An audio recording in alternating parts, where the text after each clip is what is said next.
O investiciji avtomobilskega giganta Magna v Slovenijo, o gradnji lakirnice in pa večjega kompleksa v Hočah pri Mariboru se je v zadnjih tednih in pa mesecih razvila burna polemična javna razprava.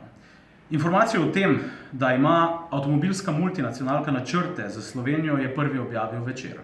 Od takrat se odpirajo in zapirajo številna vprašanja in Večer vseskozi relevantno, verodostojno in pa tehtno poroča o tej investiciji. Ker se zavedamo svoje odgovornosti v tem okolju, kjer smo najvplivnejši, največji mediji, pa smo se sedaj nekako, da počrtamo celotno zgodbo, odločili organizirati javno razpravo, na katero smo povabili vse relevantne akterje v tej zgodbi.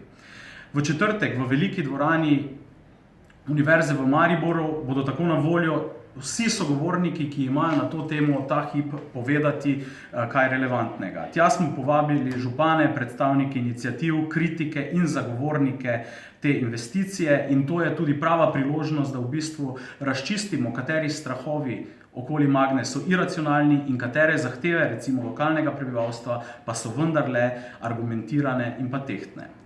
Pričakujemo odprto razpravo, pričakujemo številne odgovore in pa pričakujemo, da bomo na nek način na Večeru svojim bralcem in pa širši javnosti, tako v severovzhodu Slovenije, kot širše na nacionalni ravni, v bistvu odgovorili na še zadnja neodgovorjena vprašanja.